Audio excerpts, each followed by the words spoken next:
Jennifer Gray, who's an expert in helping families who have wonderful children and adult kids actually with Down syndrome. And I asked Jennifer to join us tonight because what's the hot topic right now? Teletherapy, telepractice. And Jen has been doing this for over 3 years.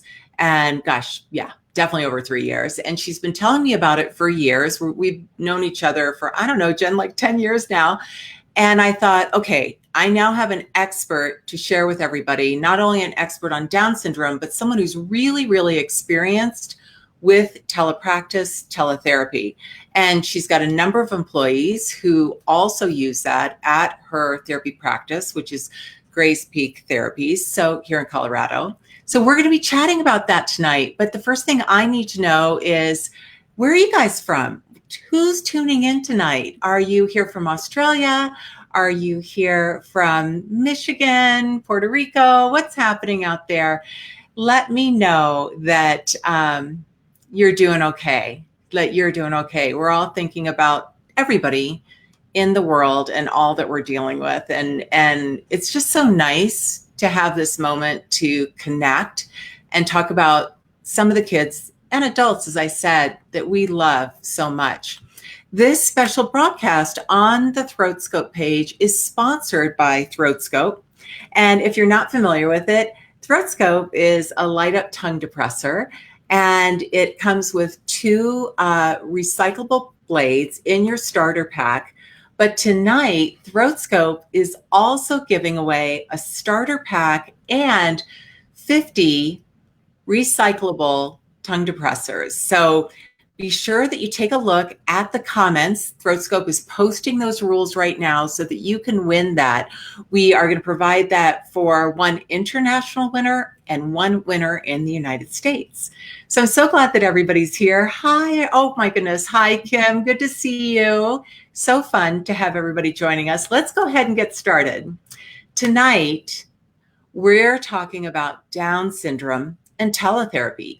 Teletherapy for the lucky few. And I'm really excited to share one of my dearest friends with all of you. This is my good friend, Jennifer Gray, here in Colorado. And when I have a client with Down syndrome and I'm not quite sure what to do, Jen's the one I call. And she and I will go for a hike together. We'll go for a long walk up a really tough hill, trying to burn some calories and just brainstorm about how I can help this child. So Jen is my go-to when it comes to kids or adults with Down syndrome. But she's also an expert, in my opinion, on teletherapy. Why? Because she's been doing it for over 3 years, and she has a whole private practice with numerous employees that use telepractice all the time. So we're going to combine those 2 pieces of knowledge that Jen's bringing to us tonight, and we're going to be answering your questions. So be sure to type your questions in the comments. But for right now, I would love to introduce my dear friend, Jennifer, also my roommate at the American Speech Language Hearing Association's National Conference this year. And Jen, I could say so many really great things about you, but honestly, it's a little better, I think. Why don't you tell everybody about your background, how you fell in love with these kids with Down syndrome, and how you got so interested in teletherapy? Okay. I usually tell people it was kind of an accident or a happy accident. It wasn't something I necessarily planned, but I had a really strong background in speech, which seems obvious when you're a speech pathologist, but more recently, the focus has been on language for a very long time. And so I knew a lot about speech, and then I was also lucky enough to get external training after graduate school in feeding, which we don't typically get in school. And so just my experience with those 2 things primarily brought certain families to us or to me. And over time, those 2 groups, or 3, sort of kind of came about with cerebral palsy, Down syndrome, and childhood apraxia of speech. And at that time, I'm old enough to know that it wasn't even a diagnosis yet at that time, but we knew that there was something different here, and we weren't sure. Typical therapies weren't necessarily working if we weren't looking at motor planning, and we weren't looking at how the mouth moves, and we weren't looking at feeding. Our speech wasn't improving through just language modalities. And so I just had a lot of experience with people with Down syndrome. And so as I moved to Colorado, that word of mouth just kind of grew because it occurred to me, and it occurred to the families with people with Down syndrome, young children at first, was, gosh, no one is really looking at my child and listening to me when I tell them what they need and what they're capable of. And so kind of early in my career, I just got really good at listening, doing what I knew about speech and what I knew about feeding, and then reading everything I possibly could in the world about Down syndrome and how it might help me try to figure out this population. And so I think I was just curious enough, and I had the right background. And what spurred you to start teletherapy, though, especially with this particular population? And have you found it to be successful? For various reasons. So at ASH, I actually spoke on this, and I wrote a blog post that really was kind of the first thing out there about this, but it was out of necessity at first because people don't have access to specialists that know anything about Down syndrome in the areas of speech and language. There just aren't any of us, or at least we're not calling ourselves that, and there's not a lot of information out there. And so people needed a way to talk to therapists or find therapy that wasn't necessarily in their area. And in Colorado, we have people all over that can't necessarily come down from the mountains to go to a specialist. And so it kind of started there. And then when we started doing it, it was, gosh, this is perfect because they learn visually. And it takes out the noise. And they were able to focus in a medium that they loved that was highly visual. And if we learned to cater to their strengths and their interests, everything got better. We weren't seeing them not want to participate. Parents were more interested. Our older kids were learning the technology, so they didn't need someone next to them at all times. And so we've even had some of our teams that can log in on their own. And mom's like, oh, I totally forgot. But they've already logged in. They may have even texted their therapist ahead of time. I'm 5 minutes late, or are you there? I'm ready. And so it just sort of blossomed into a mode of therapy that works really, really well for this population. Well, and I know you and I have been chatting about the importance of oral exams, and you were mentioning to me earlier that one of the benefits that you've noticed when it comes to teletherapy is the ability to use the throat scope to really light up somebody's mouth. And you're actually dropping off some of these. Of course, they're in a starter pack and they're sterile to your families so that they have one at home so that you can look inside that child's mouth. And I want everyone to really pay attention to this point, because I thought you brought up such a good point to me about oral exams, why they're so important, and how you're doing those over teletherapy. Can you just chat a little bit about that for our audience? Sure. I mean, we know that people with Down syndrome have very different oral cavities. They teeth in very different ways. They're hard to predict. Their palate is high. Their jaw tends to be thrust forward. Their tongues hang low in their mouth. And so pretty much everything about speech and feeding for this population has to do with how they are anatomically and physiologically different. And so knowing what's going on in the mouth oftentimes gives us a clue to not only their speech and their feeding, but their health and why we may not be progressing. And in teletherapy, I think we initially, I'll tell it myself, I think we sort of forgot that piece. Yes.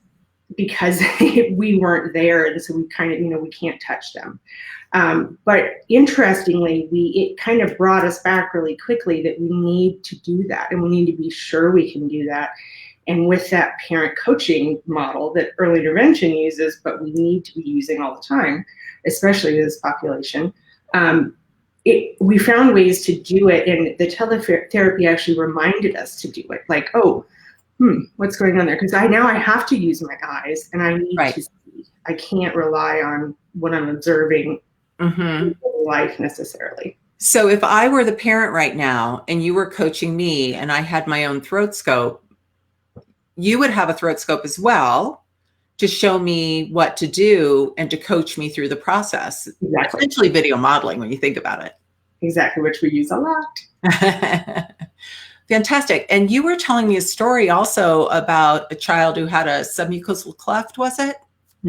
We had a recent, I've kind of been talking about this a lot because it really brought it home to us that a young child with Down syndrome, who we've been seeing for quite a while and just wasn't progressing, it was speech-wise in terms of being able to make plosive sounds, and we were starting to get kind of puzzled.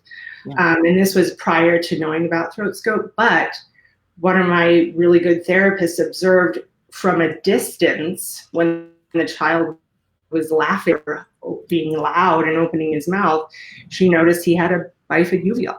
And then she noticed that something else was a little strange. And so even from a distance was able to tell, oh gosh, that would explain some things. And it did turn out that this child had a submucosal cleft, meaning the skin was over the palate, but that bony process hadn't formed, which impacts their ability to make a plosive sound. And so what we also found with that child was everyone missed it. We were the first ones to go in there and say, oh, and it turned out that somebody had noticed it early on, but oftentimes with Down syndrome, there's so much going on. Sometimes we forget something that seems non-life threatening or may not be impacting their health or we can't see.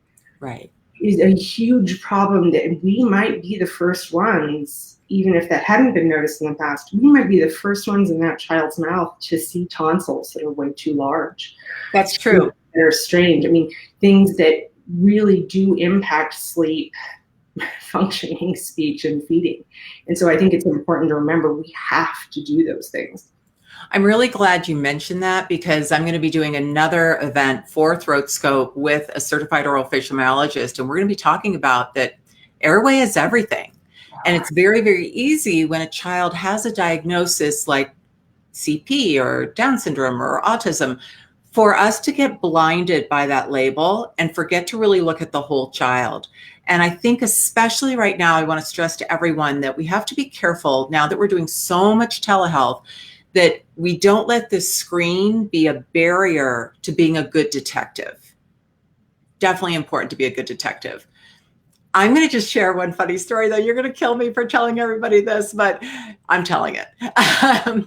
So I was mentioning to everybody here in the audience, we're going to be taking your questions here in a few minutes too, that Jennifer and I were roommates at the American Speech Language Hearing Association's conference this year. And Jen brought us matching Cookie Monster pajamas. Seriously, I have the pictures to prove it. Yeah. And so we're hanging out in our Cookie Monster pajamas because it's just kind of how we roll. And I was telling her that I'm going to be doing a book signing at the Throat Scope booth. And you were like, I'm not that familiar with Throat Scope. I said, oh, you got to come by. So at the end of the conference, I walk into our hotel room and Jennifer has got the starter packs like this and boxes of blades for her entire staff. And we are trying to repack all of her luggage so she can get all this home to put in their holiday gift bags. And so in their holiday gift bags, they all got starter packs and a big box of recyclable blades as well. Because you're the best boss ever. Yeah, I had this model 500 blades in my luggage. It was tricky. I just really put it away.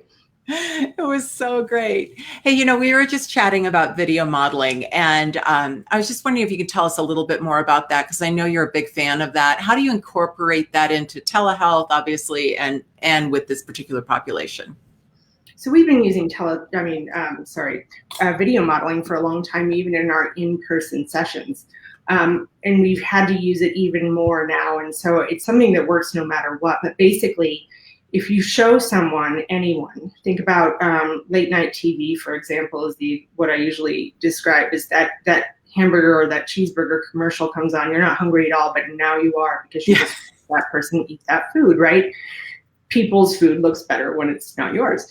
And that same model works for all learning, especially for children. So if we have a population that may not have those learning opportunities from peers, like maybe they would if they were on the in typical classrooms more or what have you, video modeling will immediately show them how to do something well. And that can be another child doing something through video or YouTube, and even more salient though and more powerful is pictures of them or videos of them doing something well. And so if you can just catch a child doing something well in a picture or a video and replay it, and I mean replay it, replay it, replay it, the research is showing us that it will be repeated much more likely, even when there's a span of time in between seeing it and doing it. And so we try to use that video modeling every single session for that idea that they learn visually and not auditorily as well. And so the more we can do that,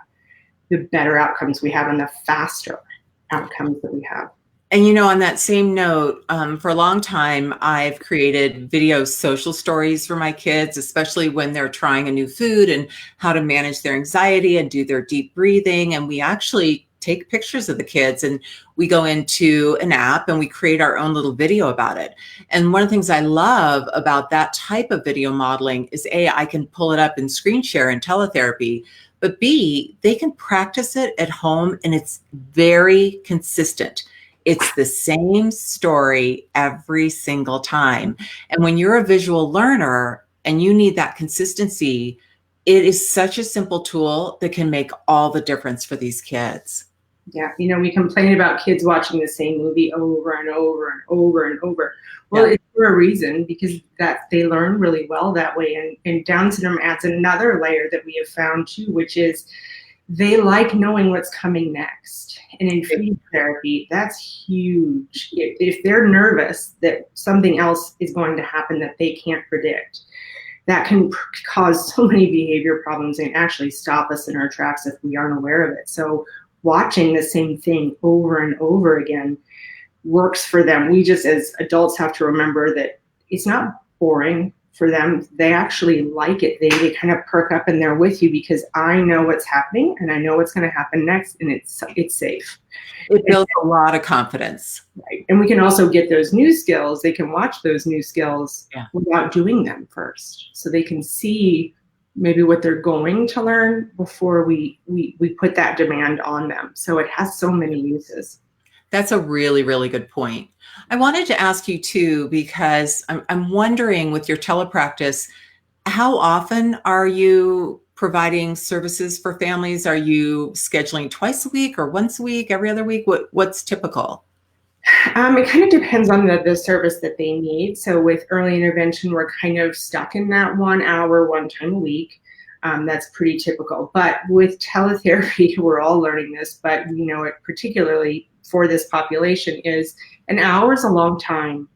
And when you take out the business of coming into the home and all those transitions of getting ready and then putting things away and then getting ready to leave, when all that noise is gone, we actually get much more focused practice in terms of frequency and intensity in a much shorter time.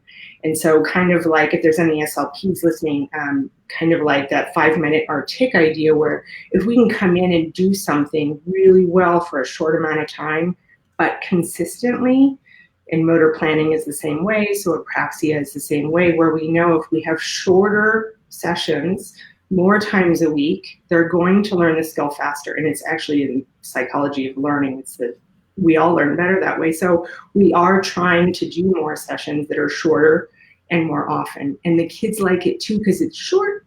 I know I'm going to come in here, I know I'm going to do this for a little bit, and then we're done. And so now we have even better compliance.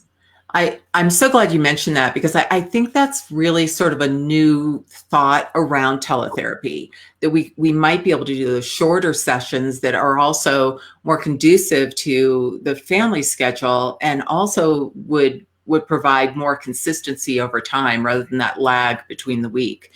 And then I also want to ask you one more thing. With all the chatter now about teletherapy, one thing that's really come home for me is it's honestly just another piece of technology, another modality for coaching the parent.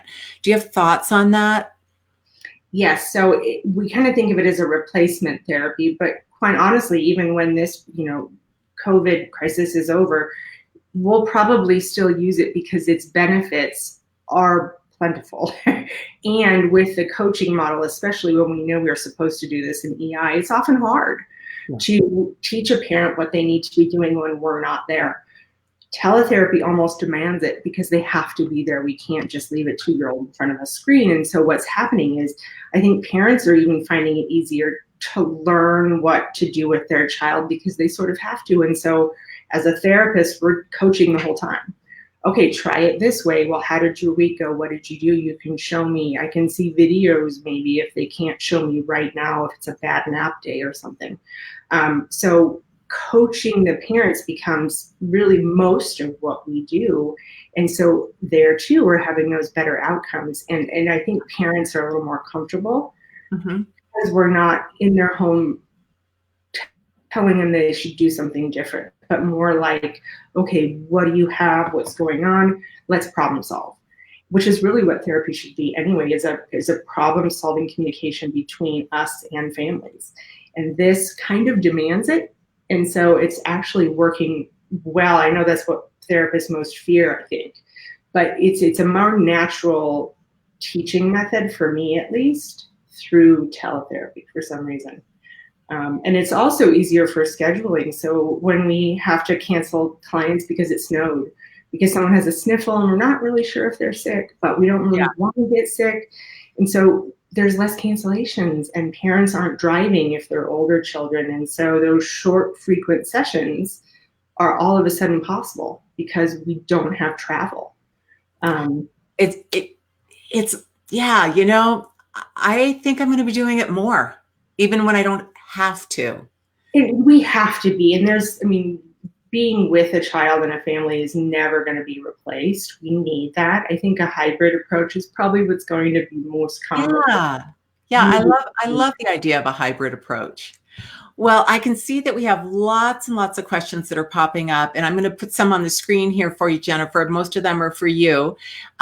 There is one question that I want to start with, though, because Leslie asked how to use the throat scope to do an oral mech exam. Well, Leslie, the reason why I popped yours up there first is we recently on the throat scope page had my good friend Amy Graham, who's also here in Colorado, provide a whole tutorial around that. And I also have another one on my YouTube channel where Amy and I did one together. So Leslie, what I'll do is rather than taking the time right now, I'll go back in after this and I'll provide some links for everyone where they can locate those videos. Let me see what else we've got here. Oh, here's a good one for you, Kathy. Kathy's asking you, what type of device are you personally using and other electronics you're using, and what platform do you use? What are you doing, Jen? I use my laptop, but most of our families on their ends use iPads usually, or phones sometimes, or other laptops. We don't have as much ability with desktops, but we can use anything. It just you have to have an adequate internet speed. But that's pretty much it. In terms of the platform, I don't know if you're a parent or a therapist. I use Gotomeeting. I know that Zoom is the much more popular option, and they're extremely similar. I'm trying to think back why we chose it, and I think it was money at the time. But both of those do allow for screen sharing. So we can do interactive things. I can show videos. You can show me videos. We can do games where the child actually manipulates the screen and their keyboard to or whatever. Sure. And so it's really nice to be able to do it that way. I know there's a lot of others, but in terms of families, it's pretty much your mobile devices. Well, on that same note, I popped Julie's question up because it kind of piggybacks on that idea that she wants to know, can you share what motivator type games, apps, YouTube clips you prefer to use with your EI kids? And Julie, when we're all done here, I'll post and tag you. I just did a video on this topic on Monday night, and we'll make sure that you have access to that as well. But Jennifer, how about you? What are you finding, especially with kids with Down syndrome, but also EI in general, because I know you do a lot of early intervention. What sorts of things do you find are really motivating and help keep those kids' attention? The two big ones that kind of pop into my head first, although there's many, are some of those personal pictures. So usually I'll ask parents ahead of time, hey, can you give me pictures? What did you do this weekend? Recent ones, or if you have pictures of family members that we can put up there for speech, for example. So people with Down syndrome not only learn better visually, they like words, they like letters. Yeah. And that love actually gives us so much opportunity for speech, because we can show them really basic words on the screen that most kids would be like, ooh, I don't know about that. So pictures, even just single words, and then using YouTube a lot that we obviously control, because we can literally type in, my favorite thing to type in that I usually do right off the bat is toddler eating chicken nuggets, because a lot of our kids don't, I know, a lot of kids don't like chicken nuggets. And so parents, are like, simply watching another child eat something for feeding therapy, using music as rewards, or let's talk about it, or making choices. And then there's tons of interactive and free tools through Teacher Pay Teachers and Boom Learning. And even they're not expensive either, $2 or $3 per app you can use for a long time with a family. And so you can also have document cameras that can show physical toys. Here's how you play with this toy, mom, you try it. And so we can even, use some of the manipulatives that we have, or even holding pictures up to a screen if, worst case scenario, we have bad connections. And a lot of therapists will use a document camera for some of those pictures. But what I'm taking away right now, because I haven't done this, is that you're asking the family, the parents, to send you a few pictures that are from their home, from their camera. And that's brilliant, because it's an immediate connection. I mean, even when we meet a stranger, what's one of the first things we do? We ask to see pictures of their kids or their vacation, and that's how we connect. So that's really simple and brilliant. Yeah. And even just PowerPoint for a parent or a therapist is we can throw those pictures into PowerPoint slides and make them even more interesting, or we can use those for our goals, our speech and language goals, or our feeding goals, but using their pictures. And every child loves that. They do. And I'm also really glad that you mentioned music, because next Monday, I'll be doing a Facebook Live on the My Munchbug Melanie Potock page with Ryan Judd, who was also a Colorado music therapist with me at the hospital, and is now an award-winning accomplished musician on Pandora. And so he is an excellent music therapist still on the East Coast, and he's going to be connecting with us to talk about how to incorporate music into teletherapy as well. And then, as long as we're on the topic, I want to let everyone know that I'll be back with Throat Scope again to do a very special event on eosinophilic esophagitis and how to work with those kids with an SLP here in Colorado who specializes in EOE, but is also excellent at teletherapy. So we're using, teletherapy is a hot topic right now. But what I want everyone listening to understand is all of these ideas really can be done in a hospital, in a clinic, in a person's home, and via this modality. And I really love the fact that you've brought up, I think we're going to have more of a hybrid approach in the future. And I think it's going to be a good thing for everybody, especially for these really wonderful kids. So I'm going to pop up another question here. And, this is a good comment that Lauren has. She said, you can also make social stories on PowerPoint and screen share. Kids love them. That's great, Lauren. Absolutely. And what I love about that is it's easy to keep a file of your PowerPoints, and under each child's chart, I sort of keep track of what I've shared with them. It's so easy to go back to, as well as those really good YouTube links, because sometimes YouTube can be, you never know what's going to pop up. So you got to be careful to have those links ready. Here's a good one. Kate has a great question, and it's reminding me of something I wanted to share with everyone. So Kate says, have you had success during sessions over meal times to see a representative sample of what that looks like for your clients? On that same note, Kate, and to everyone listening, one thing I want to share is that Jen is really, really good at incorporating cooking into her sessions.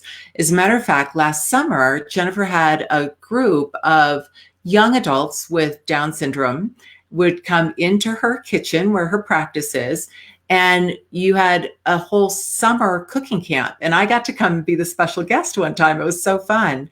And because of that, Jen and I have a special YouTube video on my YouTube channel that I'll share in the comments for everybody about cooking with kids and adults with Down syndrome and some of the special points on how we can really help them.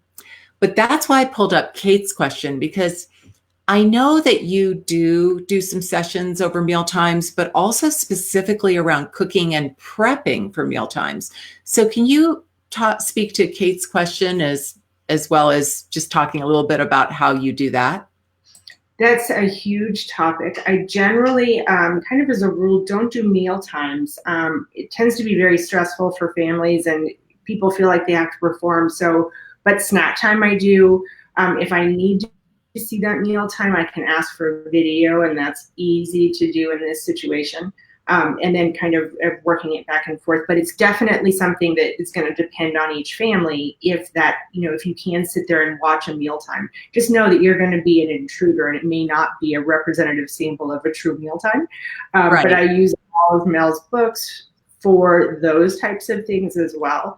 And then what I do with cooking is you basically can achieve any goal ever in speech and language through the use of food, because we do it all day.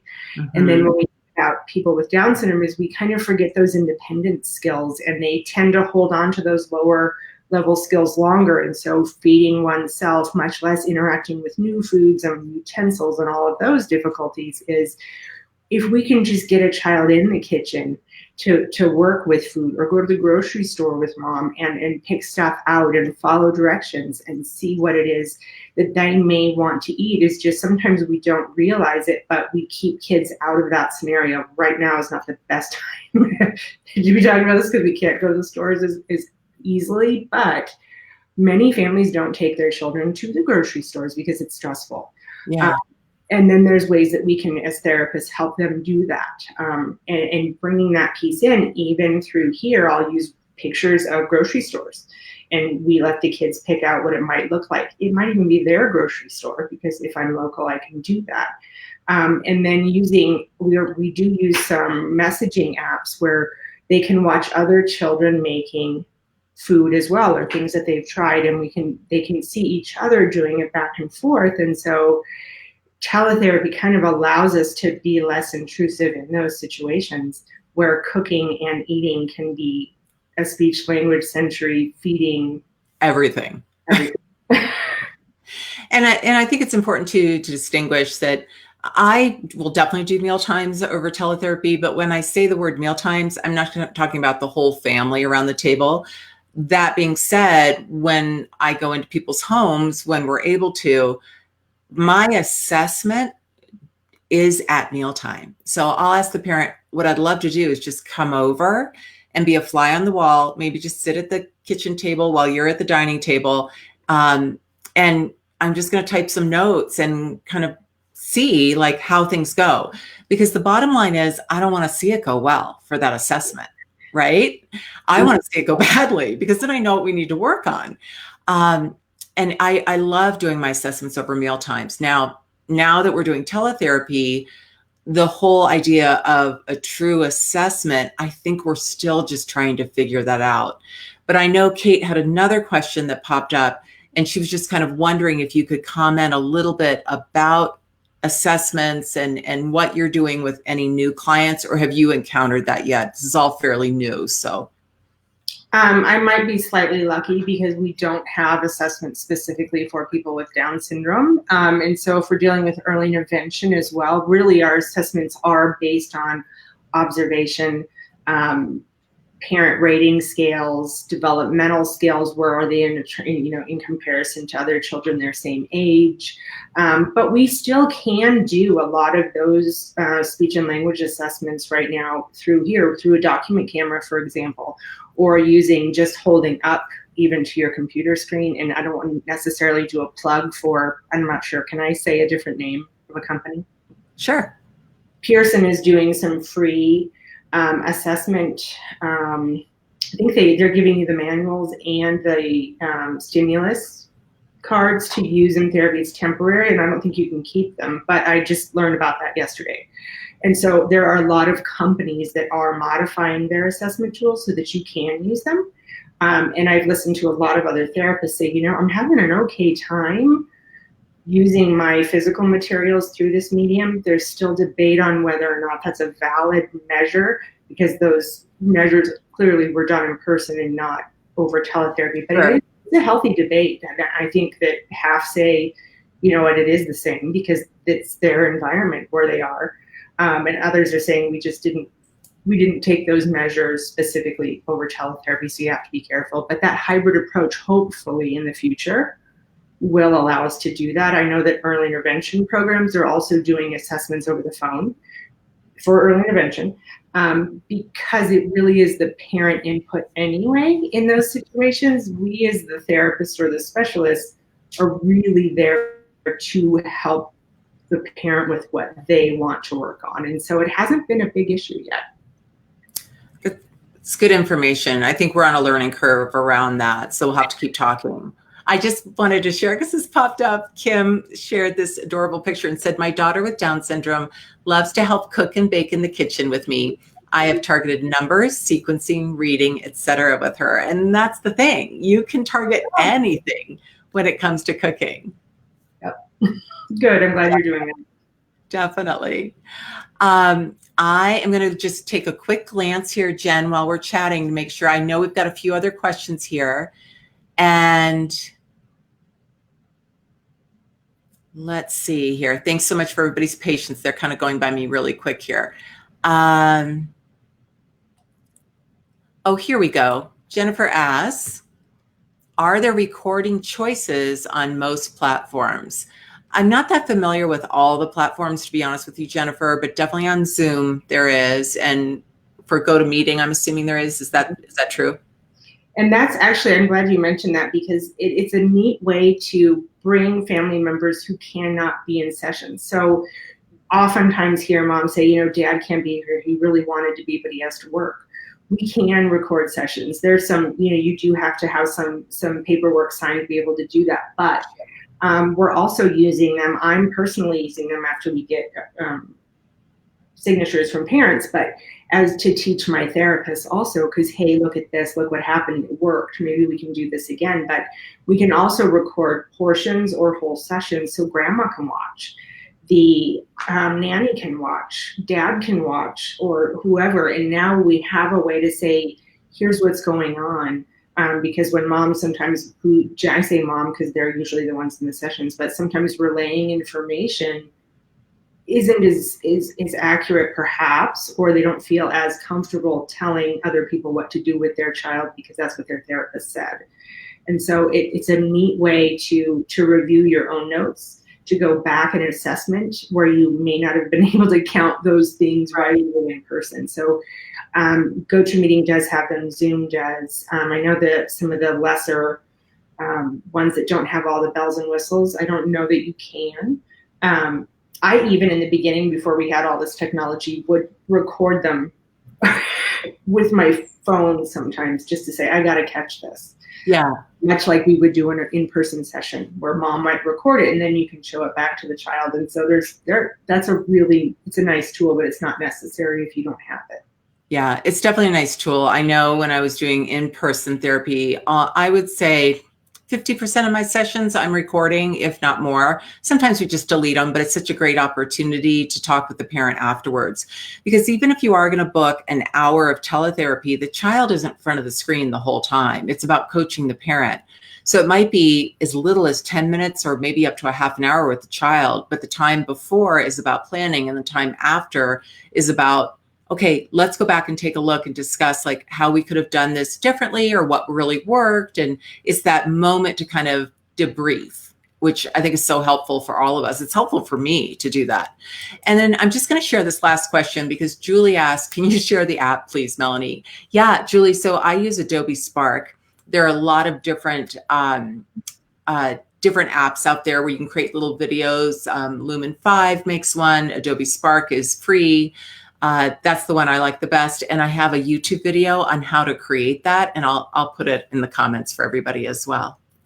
So I'll tell you what, my friends, I thought that was pretty cool. I think, Jen, I mean, you're my dear friend, so I know how great you are. But now the whole world knows how great you are. And I'm a little disappointed that we didn't do this in our matching Cookie Monster pajamas, but I especially want to thank Throat Scope for sponsoring this event tonight. They're always such a big support for speech therapists, occupational therapists, anybody who works with kids and adults and helping them thrive. And I really appreciate their support. And I'm so excited to find out who may have won. So remember, Throat Scope will be randomly picking a winner both internationally and in the United States. So pay attention to your Facebook Messenger because they're going to message you after this and say if you won. Jen, thank you so much for this time together. I'll catch you soon. As soon as the weather gets better, we'll go on a hike together. And thank you, everybody, for tuning in. Don't forget to tune in Monday on the My Munchbug Melanie Potock page, where we'll be talking more about this topic, and we'll have more special events sponsored by Throat Scope. Thanks, everybody.